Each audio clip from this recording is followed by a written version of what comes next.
Our fascination for AI has been there for a very long time, be it the battle for survival between the nearly extinct human race and Skynet, in the 1984 sci-fi thriller Terminator, or the 2013 American science fiction romantic drama Her, which portrays a man who develops a relationship with Samantha, an artificially intelligent virtual assistant. While we are nowhere near to the level of intelligence portrayed by machines in these movies, but yes, AI is transforming and becoming more intelligent every second. Will artificial intelligence surpass human intelligence? The Turing test, developed by Alan Turing in 1950, is a test of a machine's ability to exhibit intelligent behavior, equivalent to or indistinguishable from that of a human. Turing proposed that a human evaluator would judge natural language conversations between a human and a machine designed to generate human-like responses. The evaluator would be aware that one of the two partners in conversation is a machine, and all participants would be separated by one another.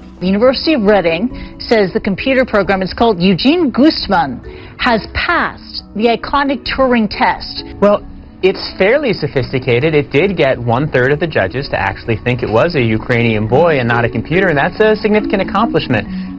But it did it not through real intelligence, not through what Alan Turing thought of when he designed the test, but as you demonstrated, through humor, through misdirection, through confusion. It mimicked the way a 13-year-old boy would mock somebody asking questions, and therefore was, fairly persuasive to some people. But John Searle, an American philosopher, raised an interesting argument against strong artificial intelligence in his thought experiment, The Chinese Room. Searle's thought experiment begins with this hypothetical premise. Suppose that artificial intelligence research has succeeded in constructing a computer that behaves as if it understands Chinese. It takes Chinese characters as input, and by following the instructions of a computer program produces other Chinese characters which it presents as output. Suppose, says Searle, that this computer performs its task so convincingly that it comfortably passes the Turing test. It convinces a human Chinese speaker that the program is itself a live Chinese speaker. To all of the questions that the person asks, it makes appropriate responses such that any Chinese speaker would be convinced that they are talking to another human being.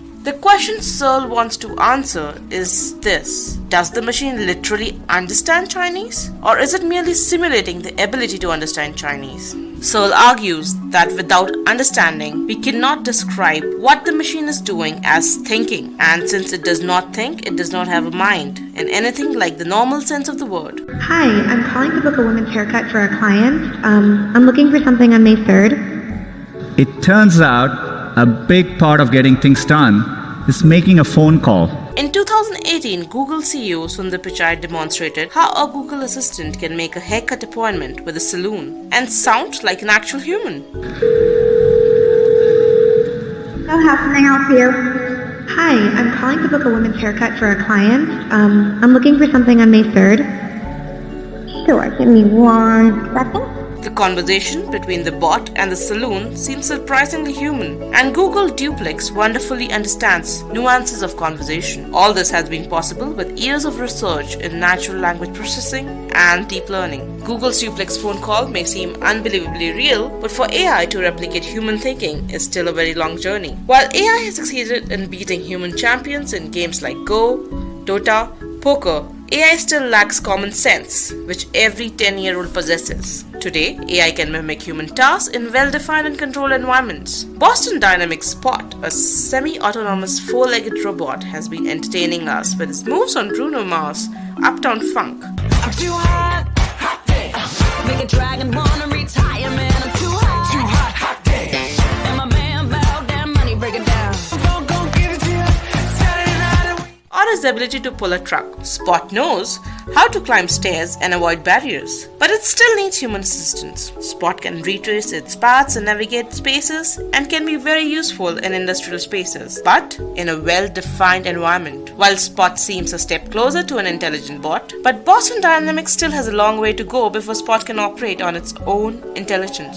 Nick Bostrom, a 43-year-old Swedish-born philosopher, speculates in his book that the biggest threat to wipe out human race is not a pandemic, neither a nuclear winter or climate change, but it is machine intelligence that is greater than ours. Bostrom does mention that the human level computing power has not yet been reached, but almost certainly will be attained well before 2050.